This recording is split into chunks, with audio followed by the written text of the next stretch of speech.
be a race if Silky didn't make some last-minute adjustment, last-second adjustment to one of the karts. He needs a flag, doesn't he? He needs an F1 like big green flag. He really, that was really in there, does. at the back saying, right, we're ready to go over to race control to start this one. The last time we'll go racing for BIKC 2024. The 5 red lights come on for the last time. We go racing in BIKC, and immediately Ben Paynes throws it down the inside as Hassan Zafar tried to slam the door on him, but it didn't quite work for him. Anthony Whippich has managed to get up into 4th place as the top 3 start breaking away at the front of this one. So it's Gregory, Paynes and Hassan Zafar at the front of this one. There's a lot of contact in the back end of the pack there. And as Sol they go has through. got a fantastic start. He's virtually checked out already. We've only been going for about half a lap. Lots of bumping and barging further down the field. Lots of cars 2 abreast here. They're going to have to sort themselves out. A little bit of contact. 2 karts coming in straight away. That's Sugden, Scott and Joe Powley that are making their stops early. So they saw the conflagration at the start and they wanted to get straight out of that one. So 2 drivers straight away through the pit lane. Fantastic stuff. So we're seeing Sol Gregory leading at the present moment in time. We've got Hassan, who is also still there. We've got 12. Anthony Whippich is actually running. He's in 4th place. There is Anthony Whippich, because we have some drivers who've already gone in for their Joker lap, and that's quite a one of the leaders are in, basically, is what I would say. So here we go. So Sol is, if we cross over the line, the gap is 1.5 seconds. We've got Ben Paynes in 3rd, 2 seconds behind. We've got Anthony Whippich is 2.3 seconds behind the leader. Ross Samuel is 3.6 seconds. Stuart Andrew is 4 seconds. We got the chicken man himself, Aaron Mitchell-Begley is 4.9 seconds. We've got Lewis N 6 seconds, and Russell Linden 6.3 seconds behind. Let's see, it's what the interesting is on the next lap to see exactly how far the drivers that have already gone for the Joker lap are behind the leader, because it's the magic 14 seconds that we are looking for. We're pretty certain now that that is pretty much precisely the lap time, the time it takes to do getting it relatively lap. close recently. And in the pit lanes, the 43, that's Hugh McDonald comes through for his Joker lap. We'll see where he comes out in relation to the others. He's behind Sugden Scott, he's behind Powley, so he's last of the runners at the moment, but he does crucially have some clear air to play with there. So as they come over the line, we try to see how far behind Harvey Sugden Scott is from the likes of Saul Gregory, who caught up in that massive, I would say, I was going to say massive contact, but it didn't look like it was massive contact. It looked like there was basically a car park down towards the bottom section of the circuit. 21.1 seconds. So we think it's 14 seconds. That's an extra 7 above it. So they will, in theory, run in, I'd say maybe a net 8th, maybe a net 9th. So around like the Lewis Tomo, Russell Endine sort of group.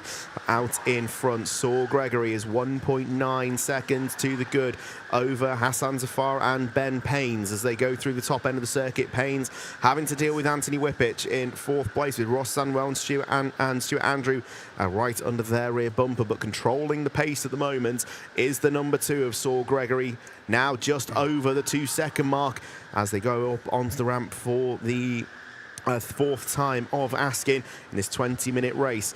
16.5 minutes left to go, and just about anything can change. Look side by side in the background. I think that was Sandwell and Whippich going side by side, or was that Ben Paynes potentially losing a spot over 3rd place?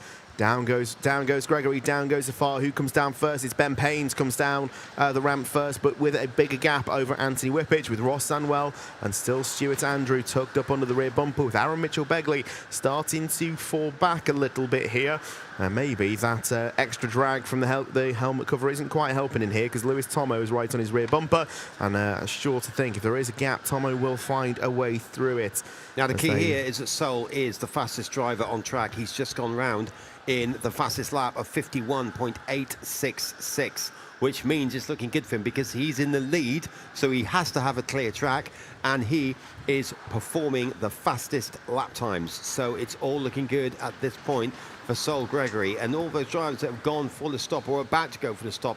You've got to get the laps in. If Sol is going to be out there getting in with 51.866s, you've got to find a way of beating that. You've got to get the consistency going. And it's showing actually on the drivers up behind. Hassan is now 2.4 seconds, and they're dropping. Ben Paynes absolutely dropping now 4.3 seconds behind Sol, the leader. Anthony Whippich 4.7 behind. Ross Samuel 5.1. Stuart Andrew as it goes to +1 lap. I can't tell you. So Saul Gregory is one of the only drivers in 6.1, 6.1s at the moment. Russell Endines dropped right down the order. We didn't see him go through the pit lane, but 14.3 seconds. He's made a very quick stop. Here's a very quick stop going into the pit lane. The chicken is in the pen. Aaron Mitchell-Begley's going through the drive-through. Hopefully he doesn't end up in a bucket like has been suggested down the bottom, as a chicken in a drive-through normally does. As they come through the pit lane, car 7 has been given a 3-second penalty for causing a collision. So that is kart 7. That is Ross Sandwell's been handed a time penalty for a transgression in the pit lane, as the 6 hops around and tries to flap his wings to get out of the pit lane that little bit quicker. But as he comes through, let's see where he files out. There it's is so slow. Look at it. Scott. So he's out in front of Sugden Scott. So that's worked out for Mitchell-Begley, and that's about where we thought Harvey would have been. As they go through the top end of the circuit, Ben Paynes is really under pressure here from Anthony Whippich. He's 5.7 seconds away now from the leader. And that gap for Saul Gregory and Hassan Zafari is getting ever more comfortable. If both of them were to pit, they would come out comfortably in front of Aaron Mitchell-Begley. And I've got to think now, this would be the point where if you're in that pack, sort of like Anthony Whippich, maybe Stuart Andrew or Lewis Tomo, you'd start thinking maybe about throwing your joker, as it looks like that Ben Paynes running a 52.7 is definitely the cork in the bottle here, and this could be exactly what those guys need to try and get on terms with him. So I think with the 3, that could be a good chance to get into the box seat if they can take their and Saul Gregory is early. Still the fastest driver out there. He's just gone around in 52.024, and there is nobody out there that is on that kind of pace. I'd even go as far to say there's nobody out there that's anywhere near that kind of pace. The nearest is another 2 or 3 tenths behind, and that's Hassan, really, who's running in 2nd place on track at the moment. We've got a few notifications coming in from the race control. Yeah. Oh, we got a bit of, okay, we got a bit of rage quit is what we've got. So we do have somebody that is out. But here we go. So Saul Gregory still leading. The gap is now over 3 seconds, and it has to be because he is the fastest driver out there. And of all the drivers that have already done the Joker lap, the gap is like 21.3 seconds. Easily enough for Saul at the moment to go in and out and easily remain in the lead. So it is all really, it's all there for Saul to throw away, but I don't think he's going to throw away this. He's worked so hard all the way through the event to generate this kind. There he is on camera. A little bit of a hop at the top of the ramp there, but he did still time that very, very well. He's driving beautifully, it has to be said. The thing for Gregory now, if he was to come in, it's not necessarily the concern is the gap to Anthony Whippich, who's also been through the pit lane in the 12. It's actually the gap to the 21 of Hayden Harris, the last driver running who hasn't been through the pit lane yet. It's 13.6 seconds. So if Gregory was to come in now, he would do the exact opposite of what he wants to do, and he would come out into traffic in Samuel's the form. in. Yes, that's Ross Samuel into the pit lane. He would come out in traffic, which is definitely not what you want to do. Stuart Andrew also coming through the pit lane. Anthony Whippich has also served his, I was going to say drive-through penalty, but it's a joker lap. So Saul Gregory, it's the gap for 10th for Hayden Harris that is the one that is concerning me. It's 14.3 seconds is exactly where Saul Gregory would come out now. So he's got no choice really but to go as long as physically possible here and hope that the likes of Harris, Durrat, and maybe even Wiltshire as well come through the pit lane before him. The top 4 all going long. They have to. We're now 9 minutes into the race. It's unlikely they'd do it midway, I think, for when you're actually at the front. If you're at the front and you've got clean air, what is the point of coming in? You might as well stay out there. You might as well keep plugging the laps in. It's as soon as you start getting held up, that is the moment in time. That's the moment in time where you need to think about it, because you put yourself on a different part of the racetrack. So here we go. Saul Gregory still 3.7 now. The gap's going to, by the time we get to the end of this, the gap is going to be about 5-6 seconds. It's going to be an absolutely annihilation. It's literally going to be, it's literally decimation, I'd call it. Joel loves that. He's literally got himself a decimator, and we're looking at Saul Gregory decimate the opposition at this moment in time. Yeah, so message from race control, 3-second penalty for kart 16 for a pit lane infringement. That is the 16 of Stuart Andrews picked up a time penalty. I'm assuming that's going to be either not stopping on the line correctly or not, or crossing over the pit blend lines. As there's the 40 of Ben Payne's the pit lane. Let's see where he comes out. I think he may have done just enough to get back out ahead of Harvey Sugden-Scott as he comes through. There's a few drivers coming through. There is Sugden-Scott now. So Sugden-Scott's come out ahead of Ben Payne's, and there comes the leader. So now Saul Gregory, I think, is going to come back out just on the fringes of some traffic, which could end up playing a little bit of a hand in this one. So Ben Payne's has come out behind. Hamadura is 14 seconds behind. Yeah, so I think that's about where he's going to come out. This is the guy that we're watching now. These are the leaders on the circuit. So you've got Ross Sandwell that we're looking at there. You've got Aaron Mitchell-Begley's just behind him. And there we saw Gregory. Let's see where he comes out. So you're watching for the Joker helmet of Harvey Sugden-Scott coming up on your right-hand side of your screen. There is, I think that was Durat. He's come back out around Wiltshire. He's come back out just behind Hamid Durat. So that's exactly where that's Saul what Gregory he didn't want to be. Absolutely didn't want that. He should have stayed out there. Yeah, what's the point of coming in? He's got clear track in front of him. Just stay out. That being said, it still looks like Anthony Whippich actually has managed to get ahead of. Unless. Yeah, Anthony Whippich is in the box seat here.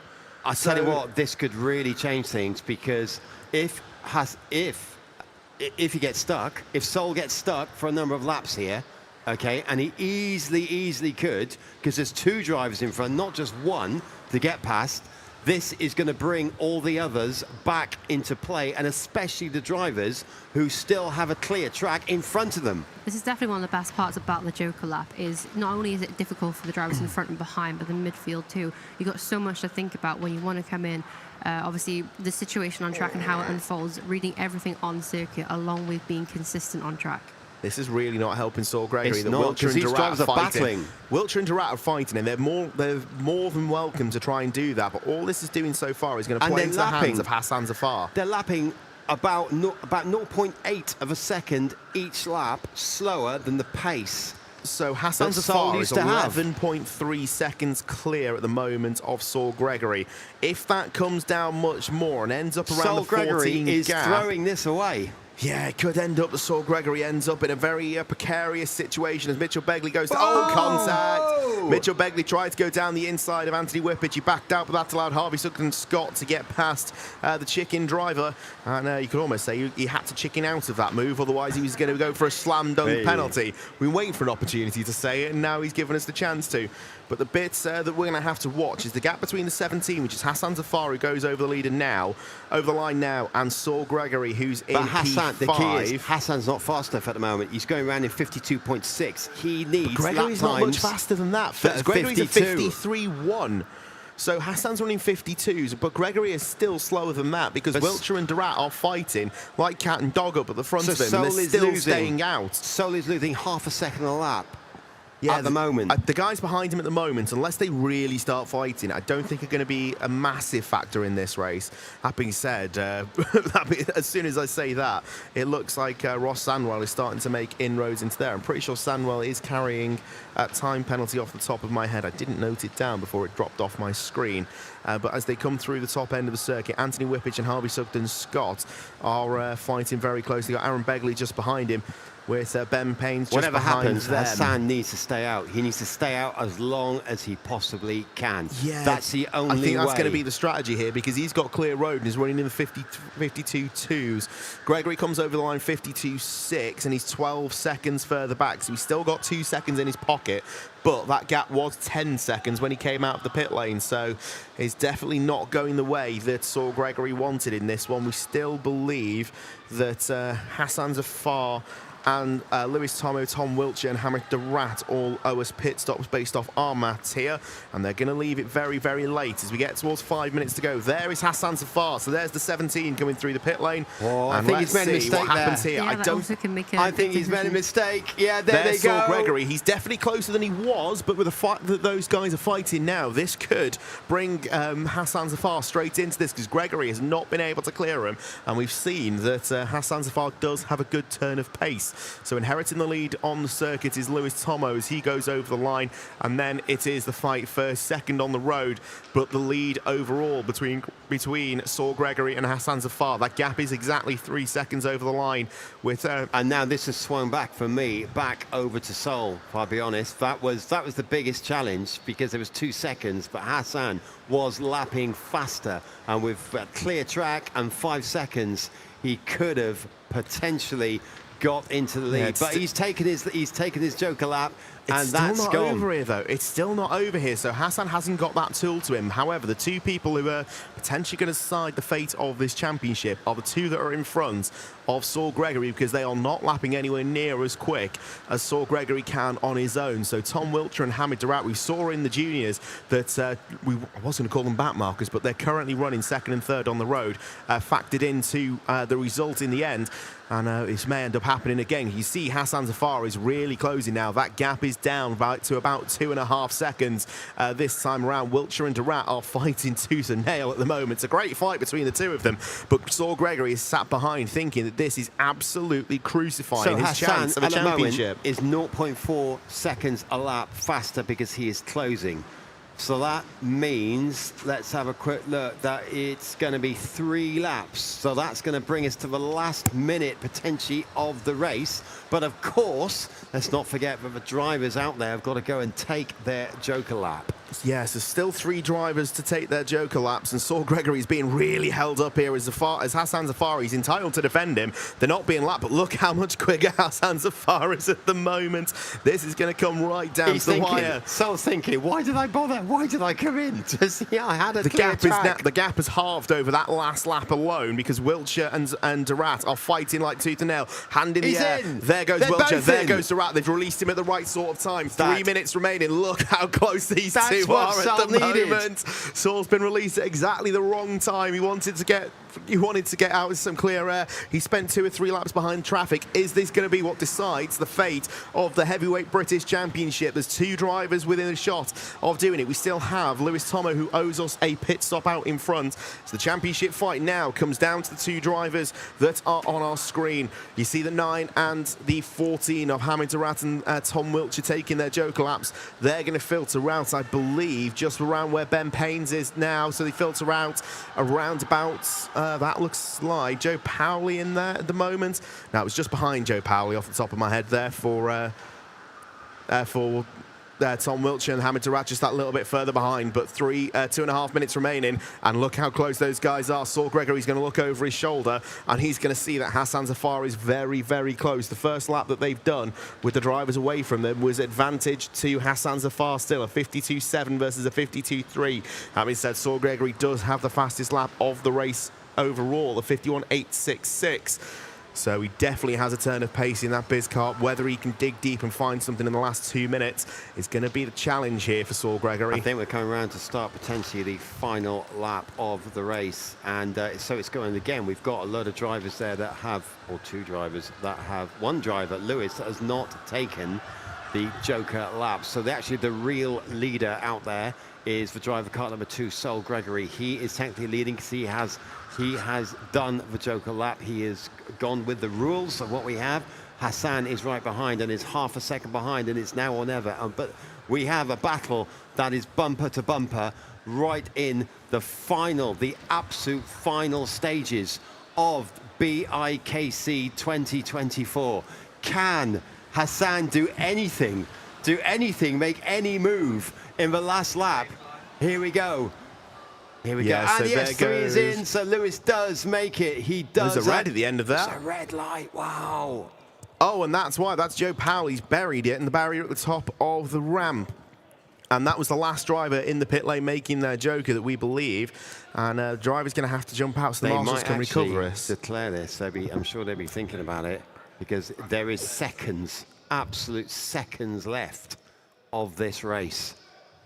What a stunning race. Yes, the marshal's going to have to try and get this thing out of the barrier, and then... Might need a bit of, oh, no, I think he's done it. I'm about to say he might need a bit of help. I think he's done the hard part there. He's just gets an extra set of hands. Front is still underneath the banding.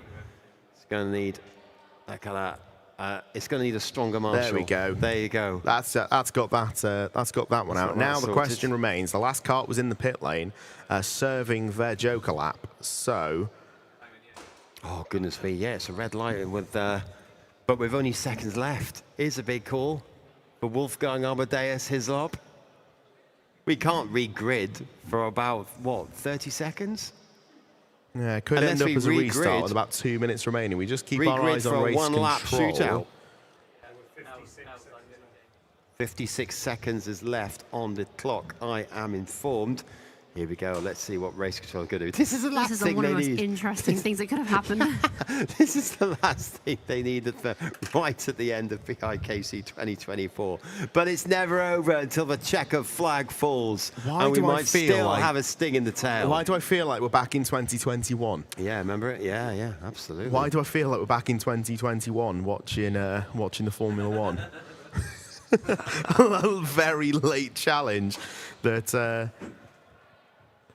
So the CLOs have had some form, had some directions. They're just explaining what the score Emily is down is there. in full flow. There you go. So race control have given some form of command towards. Is there anything in the chat? So we've Here we had. go, there So is- an order has gone into the chat to see what it is or what I think they're going to end up doing. Let's have a look. The only thing I've got is there was a 3 seconds on cut scene for a pit lane infringement. Yeah, infringements instead of I infringement. think there's a lot of talk about what happened with the red light in the Jokers, but nothing towards the end, the beginning of the race. So I think it's going to take a minute for Yeah, us so to... there's the guys in the hot seat right now, and they're currently deciding what the best game plan is here. So officially, the way the rules are written, if we end up in a situation like this, the race will be rerun on aggregate from the last lap over the line. See, if I was race directing at this point, like, you'd find me in the bar at this particular moment. Last lap. I would be You know what I mean? cowering in a corner I'd be in the bar somewhere with a having to beer. make a call like this. I'll be with Dominic Wilkinson, right? Because he would have bought the round. Absolutely, definitely would have. That's where you'd We've find had me. your photo for next year for the programme as well. Indeed. Yeah, totally, absolutely. Have 2 beers this time. So they're gridding up here. We're so gridding up. We're going to get this restarted. Oh, yes. And Saul Gregory's been put onto the pole position. Okay. we This have is a going to get final interesting twist. here. So the It's going question, to be like a one-lap shootout. Things that really, can the definitely question determine. is, where 1.5 does lap Lewis shootout. Tomo go? That's really going to be the question. I think because he's so close to the end of the pit lane, it might be much easier to determine the gap where he would have filtered into.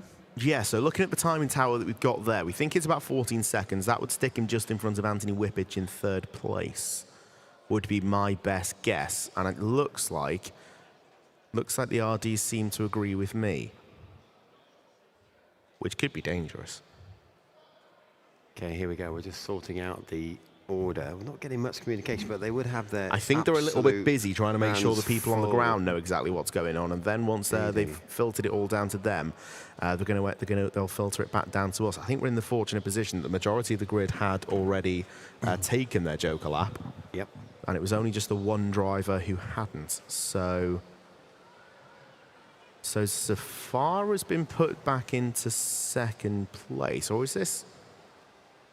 I'm going to wait for an official word from race control what the score is here. Indeed. Yeah, absolutely. But based on the gaps that we can see there and the 14-second rule that we've effectively been following, it would have worked out that Lewis Tomo would have come out, we believe, in 3rd place, just in front of Anthony Whippich, if our timing screen is to be believed. This is definitely a hard decision to make, I think. Indeed. But we just need to follow the rules. If the rules state it's a grid start, then it is a grid start. Simple as that. Yeah, it's just a question of We run by where they end Motorsport up UK rules. yeah, it's just where they end up putting Lewis Tomo, with the fact they run the race on aggregate is the regulation, but it was right on the. Oh, there's some very interesting lines. In the coming out background, in the we can hear Mikey, No, Mikey, no. no. Yeah, there's always with this But is we'll why have a race. It'll be a motor race. This is why I don't like race directing big events like this, because making the decision, no matter what way you cut it, it's going to end up disadvantaging someone and playing to the advantage of someone else, even if you go down the route of just following the regulations in the exact way that they are written. So I think what the team in the pits are, and the team on the track side are doing is just informing the drivers of what the game plan is, and probably informing them that just about everyone had already jokered. And yeah, we just wait to see how long the restart will end up being. We reckon there was about 50 odd seconds of racing left, so it could end up as literally a 2-lap shootout towards the end of the race, as Anthony Whippich is directed round onto the grid. Yeah, and then indeed. there goes Here we Harvey go. Sugden Scott. Then Aaron Mitchell Begley. And then in theory, Ross Sandwell. So the order they're being sent around matches the order that we can see on our screens. So in theory, it should be Ben Payne's going up next. As Silky's just double checking the number order to make sure everything is done correctly. And then it shouldn't be too long before we get these back going again. So the carts are all being sent in single file. I reckon with how long there is left, it's going to end up being maybe a single file restart. Yeah, looks like it. I definitely think the fear is going to be another red flag in the next couple of corners if they did grid start it. Yeah, the potential there. It's effectively like when you see in Formula One, they take the option to start behind the safety car. When they have a red flag, they have the option, if they don't think it's safe enough to start on the grid, that they will end up doing a single file safety car restart. Obviously, we don't have a safety car to start disposal this time around, so the de facto safety car would become Saul Gregory in his right foot. So it remains to be seen how long the race duration will be, but I really think I'm up for another 20 minutes of this. yeah, I think we could do another 20. I could do another 20 minutes of this. Yeah. So let's get some more Joker laps. The carts, on the other hand, I think they cut it pretty fine. Joker laps are such a success. We'll get 2 next year in the final. Yeah. 2 per driver. They should just start using. Carried away. Yeah. Yeah. We'll give Yeah. it less track time too, so the pit lane will be even busier. What they should do is instead of handing out penalties, they just give extra Joker laps. You have to go through the pit lane again. That could and that would really be a penalty. That would be. Good.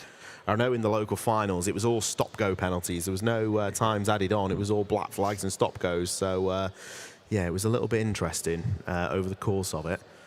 I think what they've done is effectively put Ross Sandwell out where his penalty would have put him, so effectively serving the 3 seconds that he was given for his pit lane infringement. Sphinx has said, why don't just use a police cart as a safety car? And there's 2 problems with that. First of all, we don't have a police cart. And secondly, we don't have a police cart. Now, I know that sounds very similar, but they're so important that I thought I'd mention it twice. Oh, man, so we always have drama towards the end of one of the finals, and this year is no exception. But the team are going to get this race re-going again as soon as we're able to. So the driver's just been informed of the situation, and hopefully we'll find out the exact situation again, as race control are just a little bit quiet trying to deal with everything at the moment. Well, they've just arranged a lovely, pretty long lane of carts. That's what they've done. That's got nothing to do with the racing. They just wanted to do that. Here we go. So Silky's having the chat to them. It's got to be a rolling start, isn't it? Would it be a grid start single file? I mean, I wouldn't necessarily rule that out. Do we have any information on when number 3 will be starting, do you know? So from what we've seen there, it looks like it's going to be, the start order, I believe, is going to be Gregory, Zafar and Tomo. So kart 3, I think, is going to start in 3rd position, simply based on the gaps. Like we say, with the 14-second window, they had 14.7 over Anthony Whippich, and you could see where they were sat in the pit lane, that Zafar would have jumped them just about as they were coming through on the pit limiter, but with that gap, Anthony Whippich wouldn't have been able to get there. And Sol is having to stretch his legs. Yeah, he's just trying to keep himself calm and try and make sure that they can get ready for this. A while.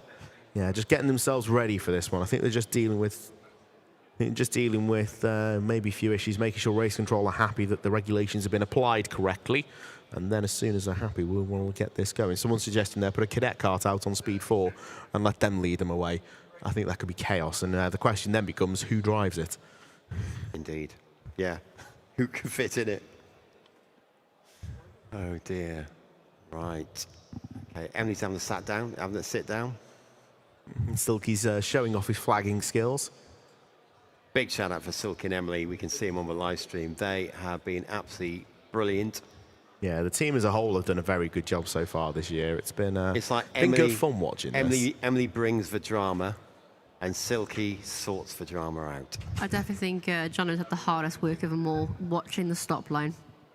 Yeah, and trying to make sure that everyone is there, giving a thumbs up to everyone Yeah. to make sure that... Very intensive job. very difficult job. And yeah, just standing there, watching the line, making sure the cart stops. Like, yep, you've stopped, off we go. But yeah, marshalling an event of this sort of size is not that easy, and it can be quite stressful over the course of 2 days. So I think the team has done a decent job so far. Everybody wants the final to move, but we are fully set up for the final here, and also it's the biggest track in the country indoors. So effectively, it is a worthy, very worthy grand final location. It's not going anywhere. Simple and straightforward as that. We've even fixed the roof. You know what I mean? It's like... Oh, you've said that now. You've said that now. That was the ultimate commentator's curse. The ultimate. Oh, You see the roof cave in I would Stranger things have happened. in BIKC. Stranger Indeed. things have throw happened. some weather in there. We're getting accent now on the first corner. Oh, you've said that. Oh, It's me that's We got to do the won't. So if we do, you're doing the paperwork for it, yeah? Definitely not. Thought to get out of that one. there you go. James just said we're just confirming positions, then we will restart the race. Yeah, so just making sure that everything is done correctly. So live chat is going nuts at the moment, trying to say can we get going, but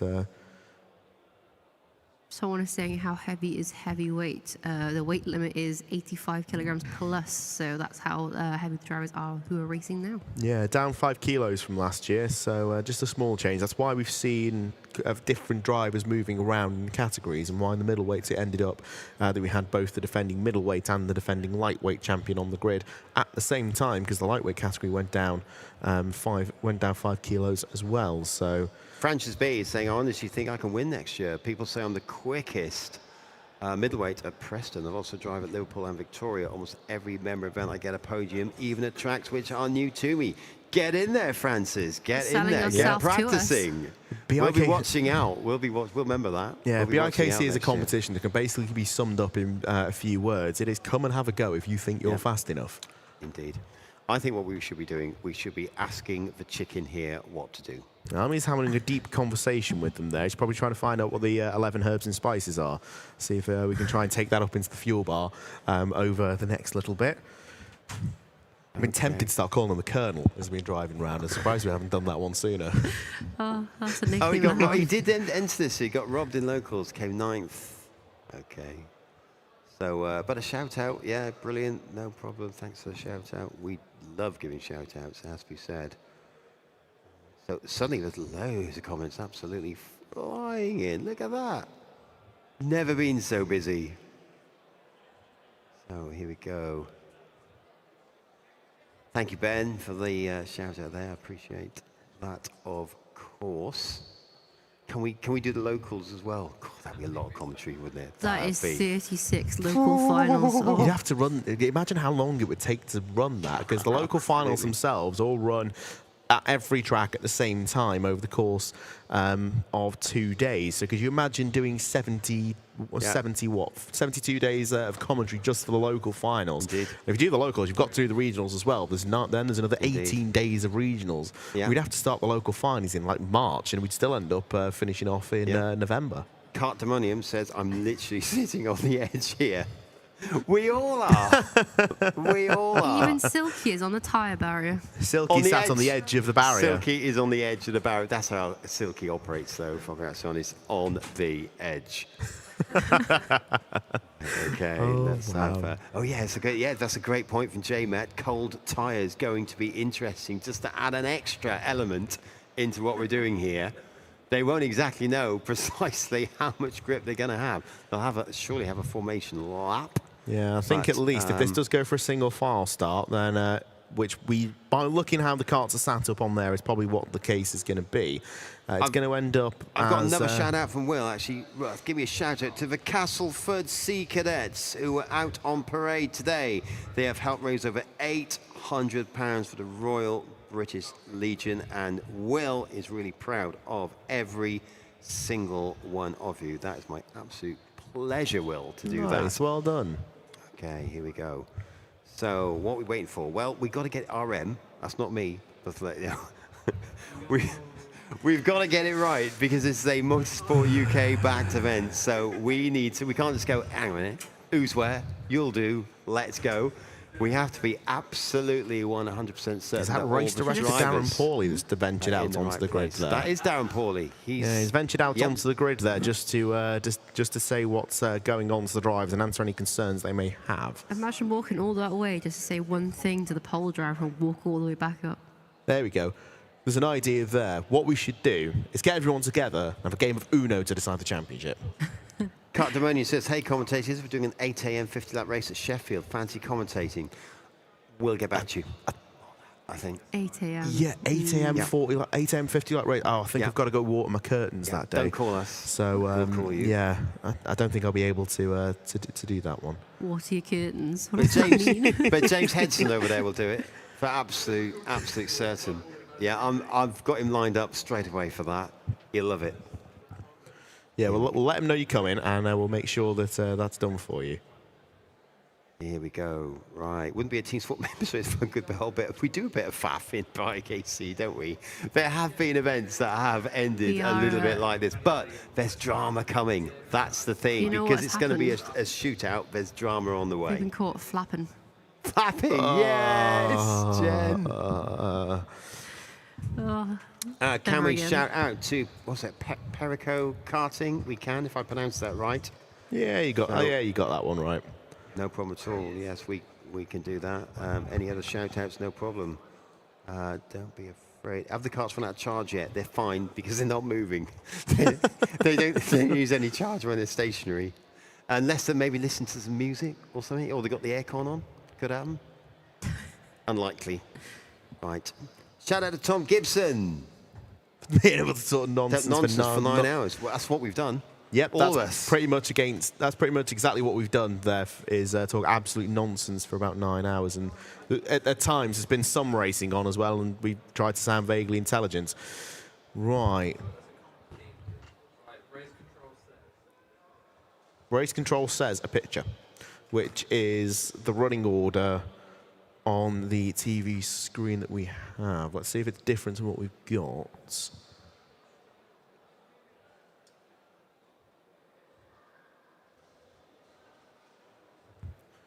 Here we go, we've got some action. So what they're doing now is just getting all the carts turned back on and getting them all ready to go. What it looks like they've done is put the drivers, effectively get the drivers their penalties served that have had them. And based on this, it looks like Lewis Tomo is going to start in 3rd place. Just going to get all the carts running And, is that right? Because what we've got is Lewis is in position 1. I think they've added the aggregated time onto the system, so now he's crossing the line. It will now apply onto the timing line. Right. Okay. Let's keep an eye on what's going on. Oh, you got one cart there not starting. So one cart's not having a bar of it. That's Harvey Sugden Scott, and that's why. I told you, he had the aircon. There we go. Oh no, it's gone.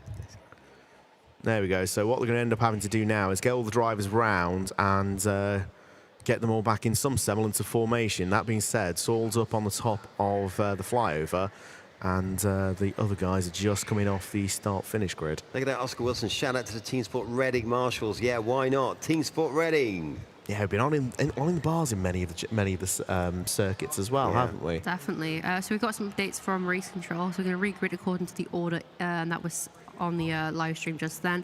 And then they'll be racing for 2 more laps. Kart 3 also has to redo their Joker lap, is the other line as well. Yes, so the aggregated time means the gaps have been reapplied even though they're not there on track. So drivers can still outrace the gap, it just isn't there on track for you guys to see. But obviously when he comes into the pit lane, then he will leave and we'll see where he is. Yeah, so the guys are going to get up My brain's just exploded. Yeah, things have occurred. A race is going to happen. It's going to be 2 laps in. I got that bit. A It's race is going to laps. happen. A race is going to happen. That's what I'm up It'll be to. 2 laps long, and after 2 laps, the checker flag will come out and we'll crown a that. champion. Got that. That's what's going to happen. Yep. But the regrid based on the results on the TV on the screen.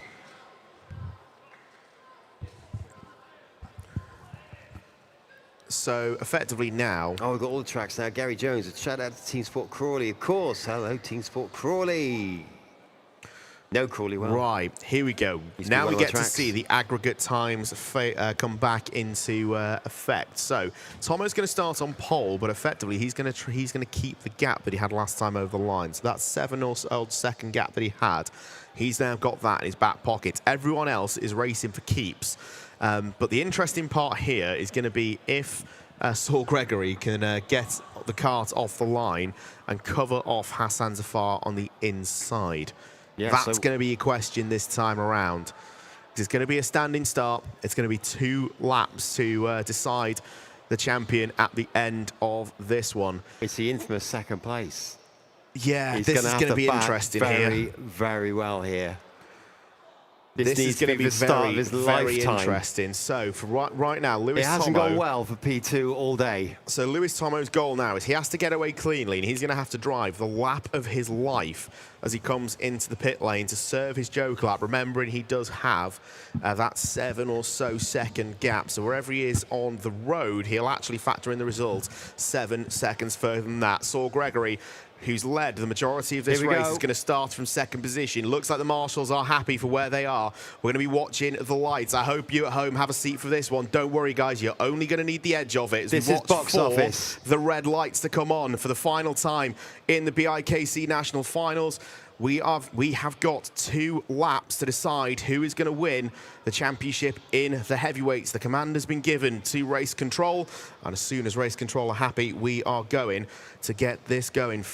We wait for the 5 red lights as Silky watches on at the back of the grid. Look how the lights are quivering. As soon as the race lights control are can't deal happy, with the it. lights are going to come on. 2 laps to decide the champion in the heavyweights. The lights go green. Tomo gets a good start. Hassan Zafar dives down the inside to take the leads. Harvey Sugden Scott has managed to get round the inside of Saul Gregory as well. Saul has been absolutely mugged at the start of this one. He's down in 3rd. He's down in 4th potentially as Anthony Whippich is round the outside. Hassan Zafar is in the box seat here as Lewis Tomo has to take his joker lap.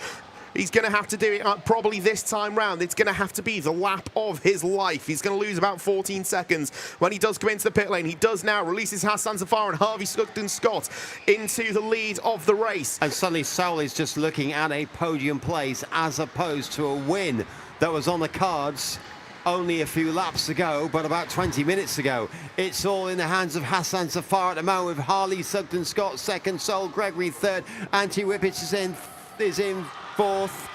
Here we go. You can hear the crowd screaming on the bridge as the karts come under for what will be the penultimate time of asking.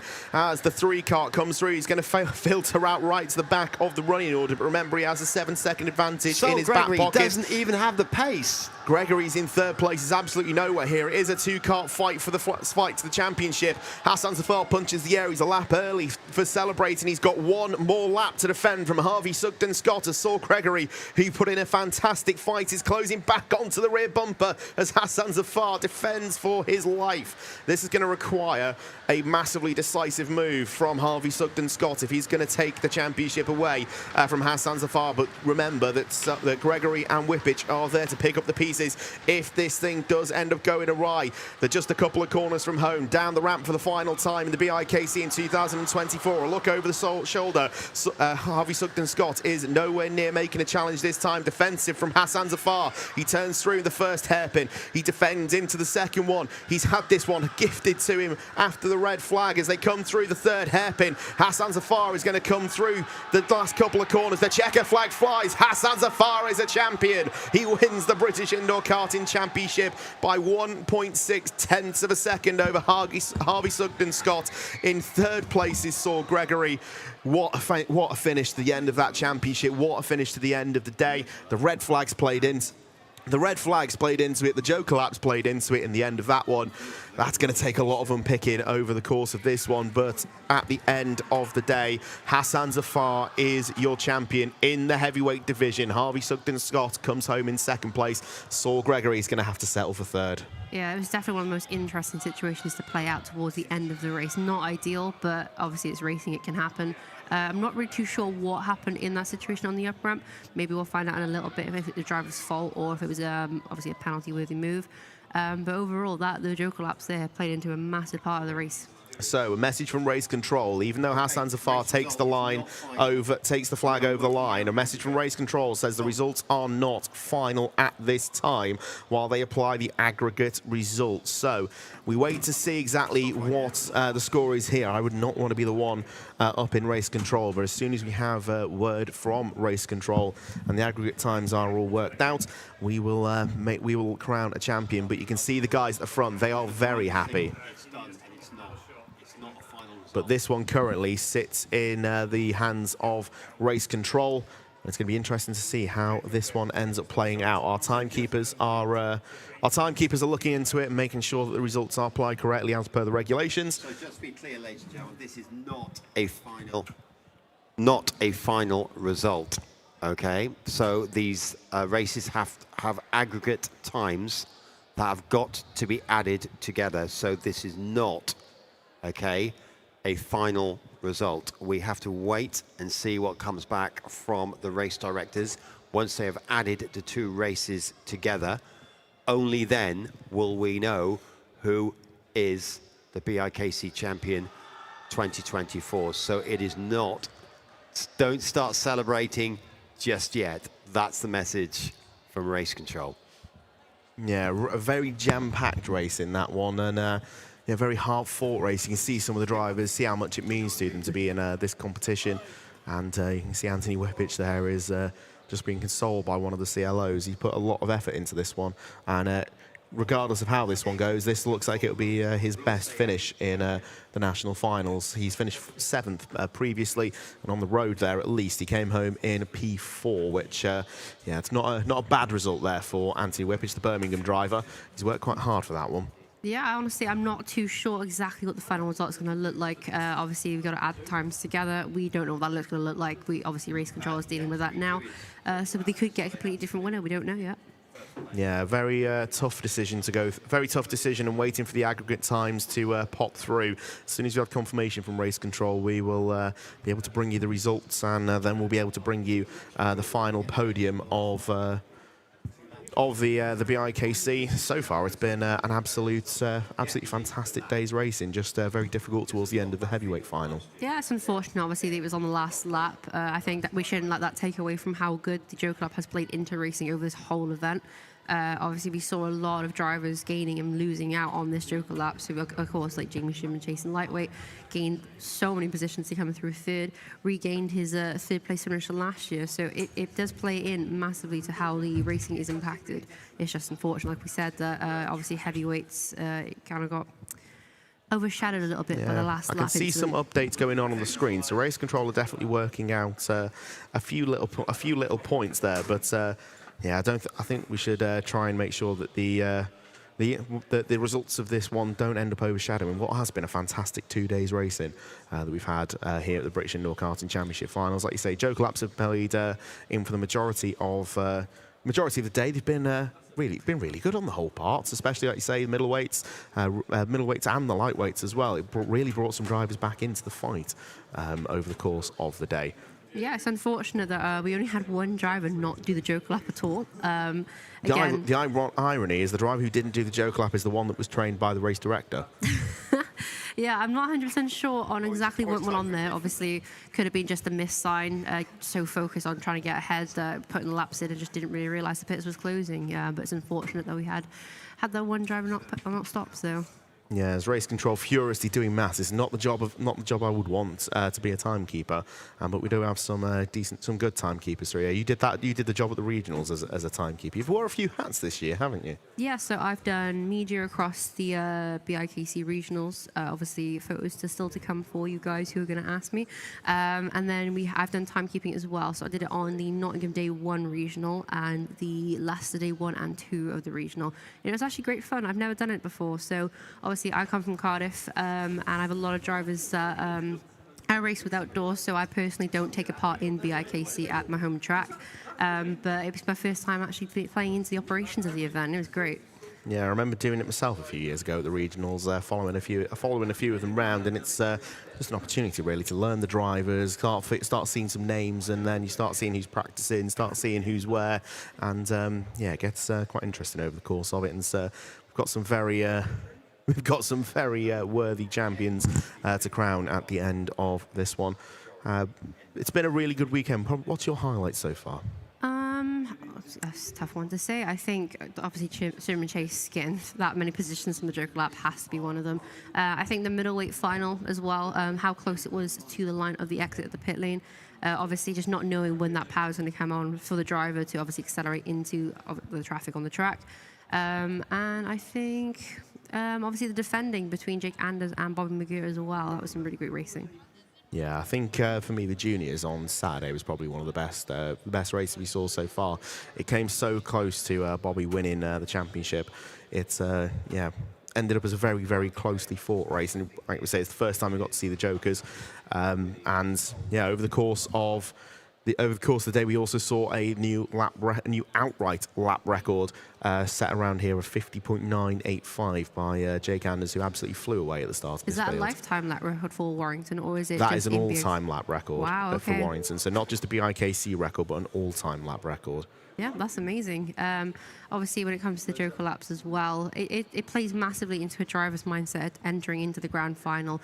Last year, obviously, wherever you were starting on the grid, whether it was first, second, third, fourth, so on down the order, it just depended how you wanted to play the race. So if you get defended, there's not much you can do. This time, it gave you an option to make a decision. And you can definitely see the drivers that compete in the higher level competitions outside of TeamSport really understand how these pit stop systems work and how it can benefit you across the race distance. Yeah, and to think forward to that, we've got the drivers obviously moving forward potentially in their opportunity to move forward with our prize sponsor Club 100, and the champions take home a full season racing in either cadets, the junior, or the senior categories. Remember, it's a northern or a southern division, so at the two of them, being up north for some beautiful circuits on that. However, you do get a little bit more racing if you end up going down south. Yeah, which one's your favourite northern circuit, would you say? I probably, out of the Club on the Club 100 calendar, I'd probably go GYG, North Wales. Beautiful circuit, sat on the side of on the Welsh Hill. So, yeah, that's probably one of my favourites. What would you pick? Out of all the ones in the Club 100 calendar, where would you go? I love Wilton Mill. I really, really do. I think it's a great track. It's hard to say why. I think it just flows so nicely, and it has so many different sets of corners that require different skill levels. Obviously, you got fast corners that require no braking, just really good at input. You got corners that require some late braking, and obviously... not sure what the corner is, but there's a really sharp right-hand kink in Wilton Mill with a deep runoff, and that one's really, really difficult to master. I think I know what you're on about. Now, looking at this, it looks like we do have a word from race control with regards to the final results with the aggregate times added in. So looking through this, it ends up with... So the top three in reverse order on this is Harvey Sugden Scott in P3, Saul Gregory in P2, and Hassan Zafar in P1 when all of the aggregate times are put in. Lewis Tomo with the aggregate results end up in P6. So having to redo his Joker lap, that leaves him 6th place on the road. Very tough set of decisions to make there, and yeah, very hard work from race control. But yeah, that does confirm that Hassan's the heavyweight champion for 2024. Awesome. I definitely think that one thing, obviously, people were worried about was the red flag procedures, but you can't just stop the carts on track because people can just creep forward, create their own gaps, and obviously benefit from it. This is the fairest way they could possibly think of to make it not benefit other drivers. Just listening to word now from so the race director has entered the commentary box, and he's this is a rare sight. Yeah, it's a very rare sight that he's left the left God box as the team are out on the circuit preparing for the podium at the moment. Don't forget, we also have the middleweight podium to present as well. And that was a very close fought race in itself over the course of that, and the Joker laps really did play into it. Yeah, it was a very different middleweight final to last year for sure. Obviously, Joker laps played a massive part into that, and I think Ratford did an amazing job of holding on to that lead. I think a lot of drivers tend to panic with clear air. They don't know how long is left. They don't know what's going on behind. They're worrying about, I need to be in the action. I'm not involved. Obviously, you saw it with Sol. It came in very early. Probably would have benefited from going very late. Obviously, Ratford pitted towards the end of the race and came out on top. Yeah. So just explaining obviously the aggregate rules within this one was. That's where the results came from there. But we shouldn't be too far off a podium presentation, I believe, from Mr. Mabley. As soon as we get the heads up, we will head down there, and we'll get ready to crown both sets of champions and hand out the Club 100 prizes for those as well. So on the whole, some really good racing, some very worthy champions, and yeah, you always end up in. Yeah, some very worthy champions over the course of the last couple of days, and like I say, we've seen some great racing, seen some new lap records, and I think on the whole, the Speed 3 thing worked quite well as well. Yeah, no, I like the Speed 3 sec. I think it gives more control to the drivers. I think Speed 4 just unsettles the car unnecessarily when you can be more focused on the driving around you. It's definitely mindset through pain and through obviously driving as well. Yeah, so just checking down with teams to see where we're up to with podium results. As it looks like the team down there are just getting themselves set up, and as soon as they are ready, we'll head down to the team there and hand out some trophies to the guys in first, second, and third. You can see there's a lot of support for everyone that's been down here, and yeah, some very closely fair racing, very close racing, very hard racing, and we've had a chance to analyse some of it as well. Yeah, of course. So obviously, we've seen a couple of things on the gem pad today. I think there was a lot of incidents on track that caused red flags. We don't like to review those too much because obviously it could be many reasons as to why that's happened. I think one of the ones we got asked to see was the one at the top. I can't remember which class it was now. There was like 7 or 8 carts up there. I think it was juniors. Yeah, ended up looking particularly nasty, so we ended up not showing that one. Yeah, I want to show like more good overtakes as well, but a lot of the time they were done sneakily off camera. Yeah, it's can look particularly nasty at times. We don't want to show anything that, like you say, could end up looking particularly nasty. Even though all the drivers today involved in incidents have managed to continue, it's been on the whole a decent day's racing on the whole. Yeah. I think obviously we've had our fair share of penalties through the competition, but nothing too major. We've seen no black flags, which has been nice. Yeah, it was threatened at the start of the event. We might have to go down the route of black flags, but seems like everyone towed the line on the whole. I think the penalty system this year has definitely played a big part in how drivers approach overtakes. Obviously, just to remind everyone at home, you get 1 penalty, so let's say it's 5 seconds. If your next penalty is 5 seconds again for ABC, then it could be doubled to 10. And then after that, you'll get a black flag, which is disqualification from the race. So again, in qualifying, you can get penalties as well. That was written into the rules this year, just based on some incidences that happened last year that can cause your lap times to get deleted. Obviously, if you get a black flag in any of your heats, it's going to affect you. And then in semi-finals, it'll just drop you out of the grand final order completely.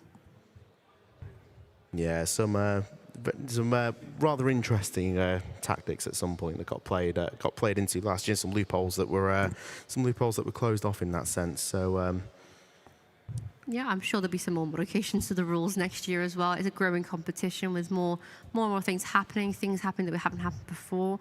Obviously, I think back in 2020 when I did BIKC, the red flag rule was not a thing, and I caused one myself. So and I'm pretty sure I was the reason the rule was written in. So whoever was at the BIKC 2020 Dunstable Regional Final, you're welcome, guys. So it all ends up with just little changes to rules ends up with as a result of yourself there. So Yeah, I'm 99% sure that was because of me. well done, well done.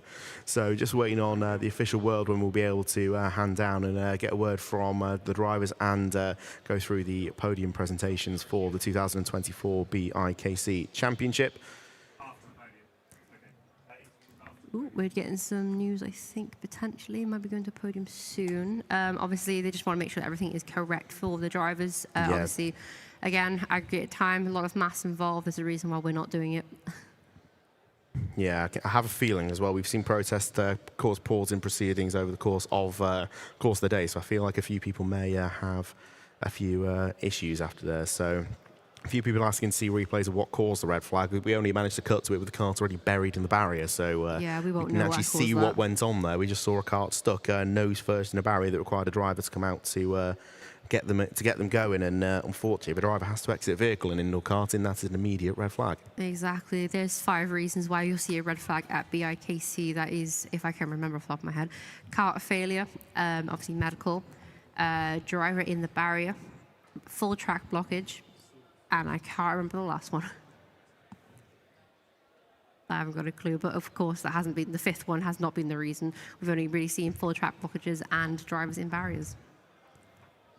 Yeah, and just assembling the correct people that they need up at the top end, or at the top section, so we can get the podium presentations underway. And I believe they are still reviewing a few situations before we end up going down. Like I say, a few people disadvantaged by the way the application was. Yeah, obviously I know it's not ideal. We didn't want that to happen. We have seen a clean grand final all the way through. This is the first red flag we've seen in the grand final. Again, we don't know what caused that red, obviously what happened at the top of the ramp, but we can only assume it was okay, and it might have been driver error just due to the fact there was no penalties handed out.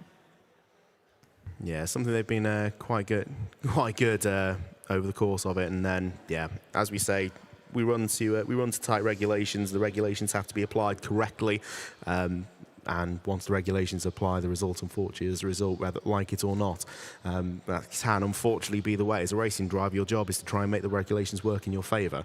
And sometimes you see, regardless of what you think might be the morally correct situation, in some case, sometimes the regulation dictates it has to go a different way. Yeah, exactly. Obviously, rules aren't always perfect. Things can get changed and redacted where necessary. This is the first year we've run the Joker lap, and again, it's gone successfully right until the end of the competition. So we know the Joker lap's going to probably stay for next year just because of how successful it made the racing, how strategic it made the racing, and how enjoyable it made the racing to watch. It just means there may be some changes next year to how we deal with the red flags and other situations in the race. But again, we can't say. There's obviously needs to be reviewed and discussed over the year until next year's BIKC. Yeah, and you can hear that the call is going out over the PA for drivers to head towards the podium for the top 3 in each of the categories. And as soon as we've got everyone down by the podium, we'll be able to go through the results and get the reaction of all of the drivers that are down there. Yeah, so we're kind of running out of things to talk about, I think. Obviously, it's been a very long weekend for everyone here. I want to give a nice shout out to a lot of the staff members that have worked this event. We've got 4 CLOs as far as I'm aware. So we have Kyla from Reading, Krishna from Mitcham, Charlie from Warrington himself, and we have Emily from Dundee. So these guys have been taking the brute force of everyone's decisions and opinions and feeding the information back to the drivers as well. They've done a great job this weekend.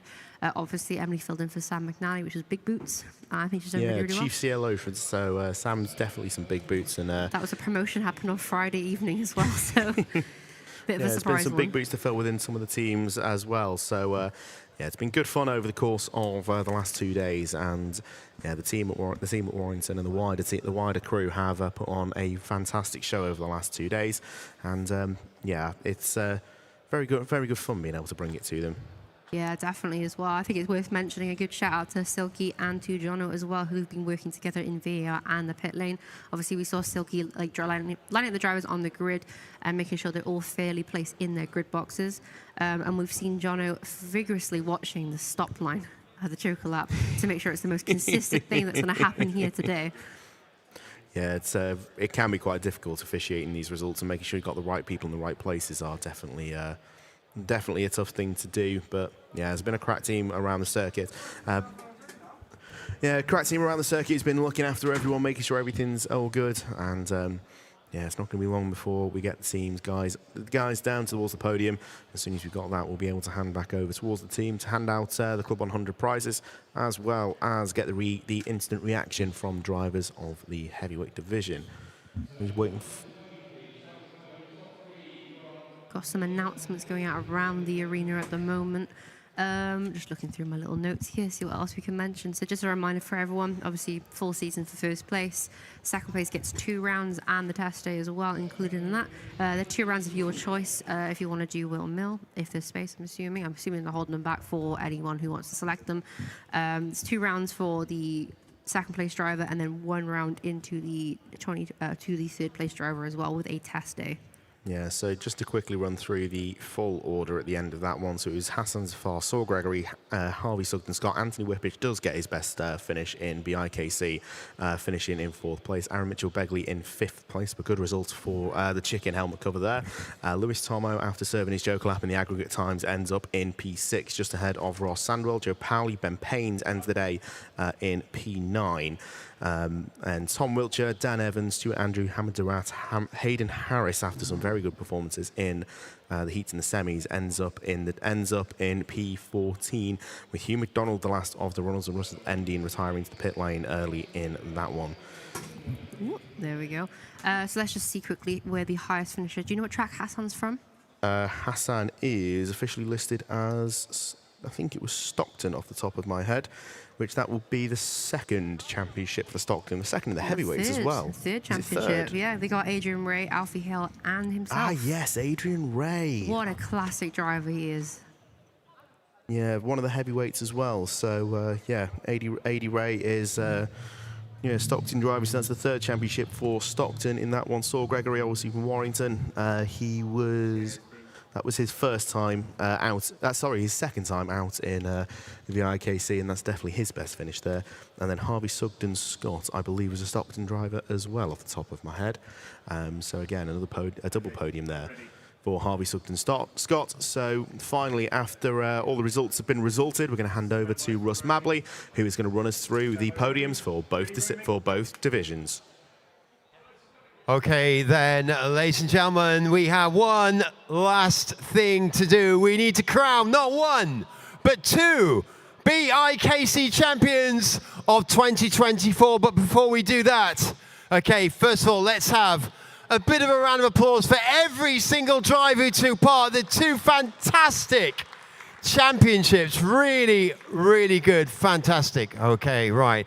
Now, before we get to the drivers, I'm going to first of all hand you over to the CFO. That means he knows his figures. It's Dominic Wilkinson. Thanks, Ross. Well, quite an end to this is my first BIKC, and really what a phenomenal end. I know it's been a tense decision for many, but just here to say that I want to thank all the drivers today. I think they've really made, throughout the whole weekend, and particularly today, there's been some amazing driving going on. We get about over 5,000 people join what is now the largest competition in motorsport, which we're delighted to host with Motorsport UK. So really big thanks to all the drivers, and a big well done for everybody that made it through this far. It really has been quite phenomenal. Also, just want to thank all the supporters, parents, carers who've helped bring people here today, but also provided an incredible support. The atmosphere that's been here is really driven by all the people spectating today, and it really has made it a great event. So thank you to you. Also, just a big thank you to the TeamSport crew.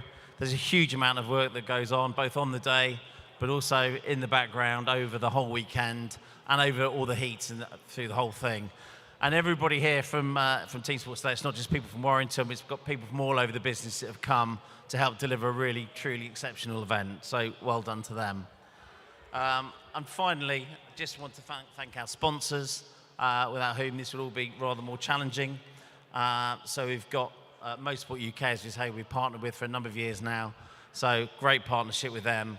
But then our key sponsors with Biz, who are our kart suppliers, who we work with day in, day out, Sonair, Revolution Audio, and also Club 100 for the fantastic prizes that they provided. And with that, I'll just hand over to Will, I think, from Club 100. Thank you. Thank you, Dom. Dominic. Yeah, I'm Will from Club 100. I've had a chance to speak to many of you here this afternoon. Just to say, well done, everyone who's got to the final out of 5,000 drivers. It's quite an achievement, and especially well done to the top 3 here. I just want to reiterate a couple of things. First of all, what an amazing event TeamSport and all the TeamSport staff have put on. So a big round of applause, please, for everyone at TeamSport for everything they've done. You all deserve it. The other thing, too, is we love coming here. We love supporting this amazing initiative of getting people from indoor karting, racing at the highest level indoor karting. And when any of you drivers are ready to take the next step to outdoor, high-performance, arrive and drive karting, come and check out Club 100. We look forward to seeing you. But congratulations once again. I'll pass you over to Russ. Okay, then, ladies and gentlemen, the time has come. We're going to start with the middle weights. Okay, first of all, up in 3rd place. Ladies and gentlemen, lift the roof for your 3rd place driver. It is John Bolter.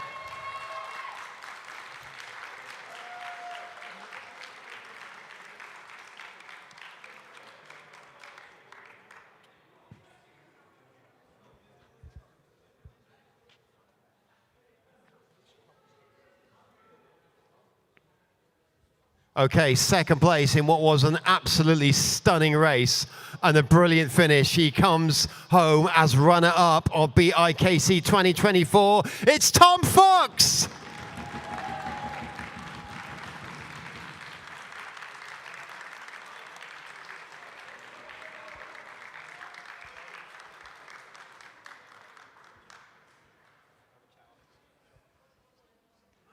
But the winning driver, who has to be said, drove absolutely beautifully, a very professional, it has to be said, approach to the whole thing. A different strategy in each race, but every single strategy worked. Your BIKC middleweight champion for 2024 is the one, the only 3 times champion, Charlie Radford!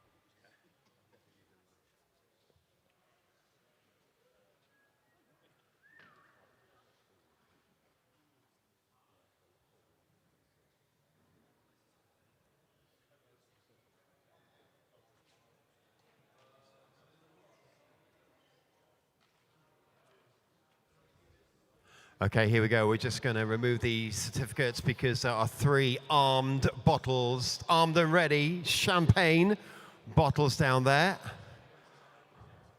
Just removing anything that's kind of valuable. Look at that! Charlie Radford has done this before. He's straight off there. Fantastic. Oh, it's still going.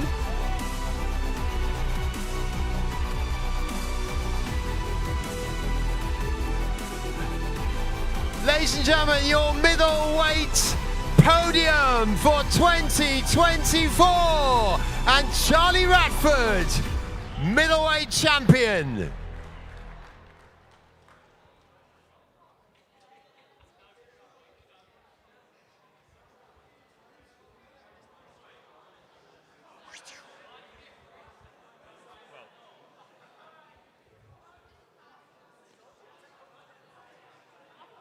Can you just move off?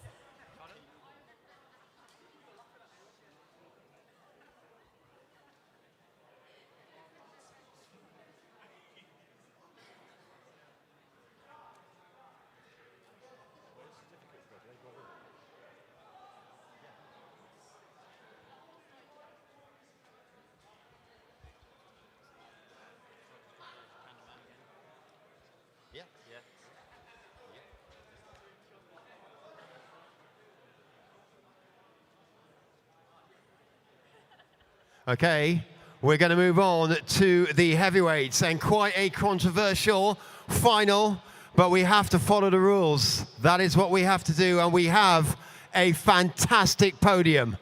So first of all, third in the heavyweight BIKC 2024, it is Harvey Sugden Scott.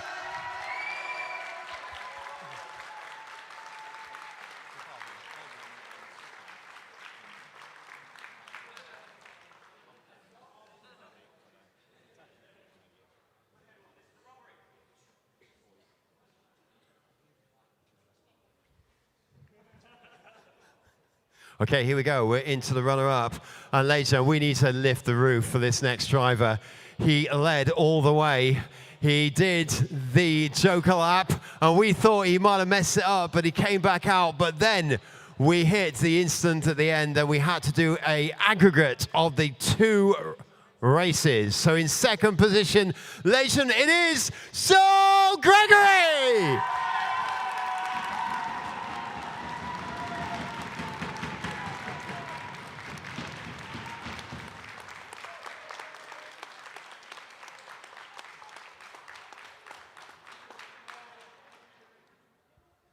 But here we go, ladies and gentlemen. We have one driver left, and he made it happen when it mattered. Your BIKC champion for heavyweights for 2024 is Hassan Zafar! Whoop, whoop.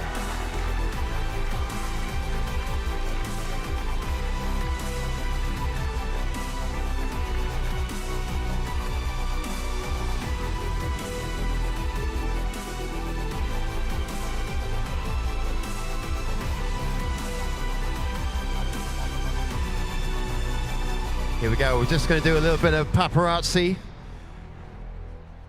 This is probably already on social media, and it hasn't happened yet.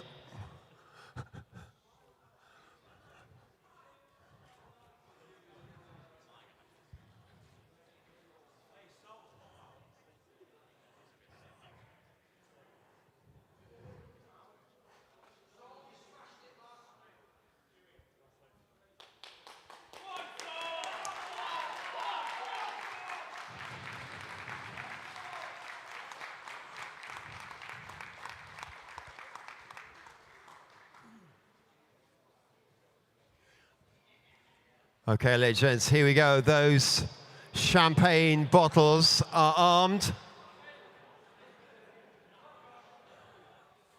That's it, here we go, the champagne!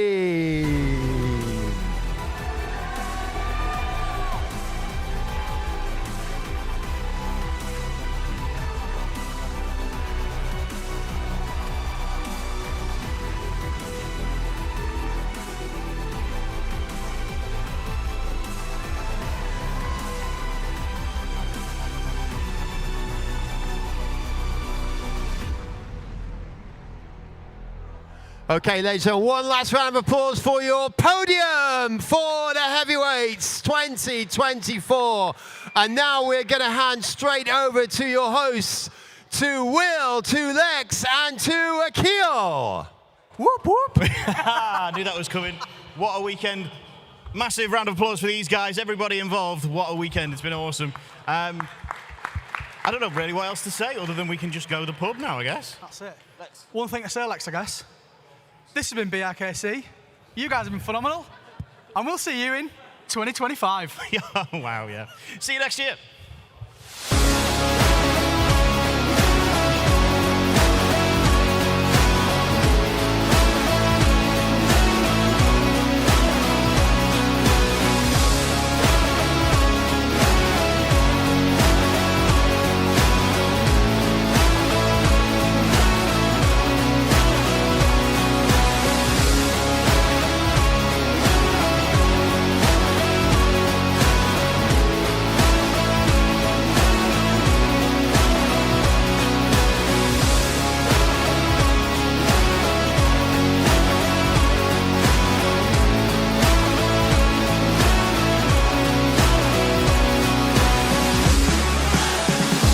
If that happens again, I'm going to get my arse out.